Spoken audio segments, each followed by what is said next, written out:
Comment réduire les émissions de CO2 grâce aux véhicules électriques? C'est ce que nous allons voir aujourd'hui avec l'entreprise Swish depuis le Royal Monceau à Paris.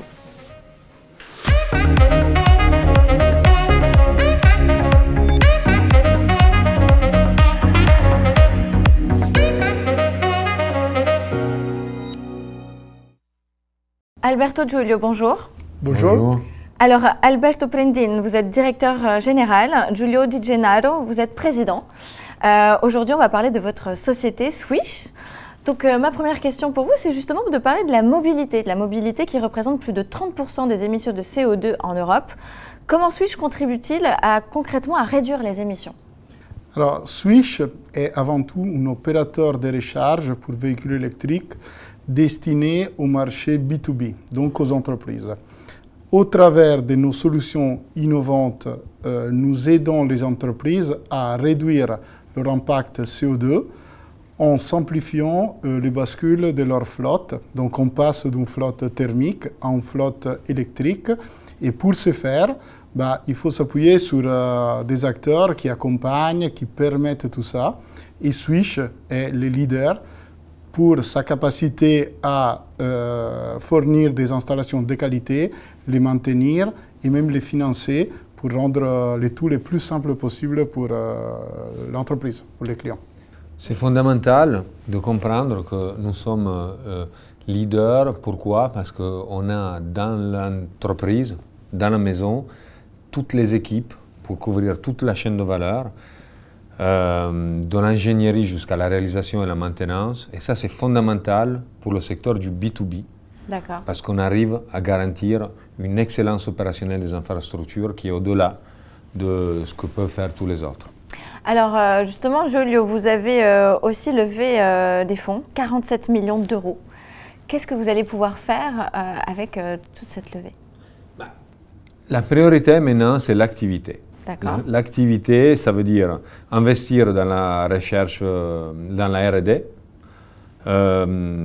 continuer à développer des solutions et puis déployer les infrastructures auprès de nos clients pour leur permettre de recharger toute leur flotte et de garantir à tous nos clients et en particulier aux entreprises, encore une fois, de garantir une excellence opérationnelle des infrastructures pour que ça fonctionne parfaitement bien. Alors Alberto, vous avez aussi une offre qui est No Capex clé en main, qui est un argument de vente clé pour vous. Est-ce que vous pouvez nous la décrire, cette offre? Absolument, en faisant référence à la levée. Alors, une partie de ces fonds nous sert à avoir une puissance financière qui nous permet de financer les infrastructures auprès de notre clientèle. Qu'est-ce que ça veut dire? Ça veut dire que l'offre clé en main No Capex, c'est nous qui arrivons sur place, qui réalisons l'installation, qui la maintenons et qui nous en restons propriétaires à côté de l'entreprise pendant 7, 8, 10 ans. Donc, nous en sommes responsables et nous la finançons pour rendre plus simple possible, plus fluide les passages électriques pour l'entreprise. Donc c'est une offre en OPEX plutôt, on va dire. Est-ce qu'elle est... Exactement. Voilà. On transforme le CAPEX, qui est donc c'est un investissement lourd pour une entreprise, en une forme d'OPEX, donc d'un coup tout au long de la durée. Plus longtemps et surtout plus accessible. Hein, les offres en OPEX, ça permet justement à tout type d'entreprise d'obtenir des services comme les vôtres et de façon étalée sur le temps. Justement, quels sont les avantages pour vos clients B2B de cette offre, au-delà de ce qu'on vient de se dire? Les avantages, c'est surtout la garantie de la qualité tout au long de la durée de vie de l'infrastructure. Aujourd'hui, vous l'achetez, vous la passez en CAPEX et après, vous devez quand même vous soucier de l'entretenir, faire appel à des experts. Donc, plus l'infrastructure vieillit, plus vous avez des risques. Nous, on prend tout ça en charge. Donc, on prend ces risques parce qu'on est des experts. Et c'est à nous, avec notre software IT, qu'on anticipe les pannes, qu'on les supervise à distance, donc on peut anticiper les interventions, être réactif et donc permettre à notre client d'avoir toujours une infrastructure en bon état de fonctionnement et donc pouvoir réaliser leur activité sans se soucier Oui, de la maintenance et de tout ce qui est lié au quotidien. Alors Giulio, justement, quels sont les prochains grands jalons et grandes étapes que vous envisagez pour Swish et surtout à la fois dans les années à venir, mais comment vous imaginez cette évolution avec l'évolution du marché?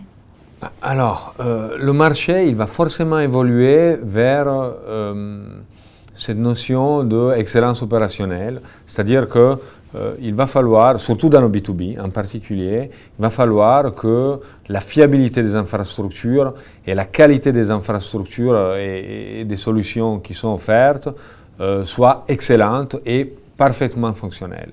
Le marché va évoluer vers ça et donc il va se structurer vraiment autour des acteurs qui sont solides et qui savent accompagner les clients sur le long terme.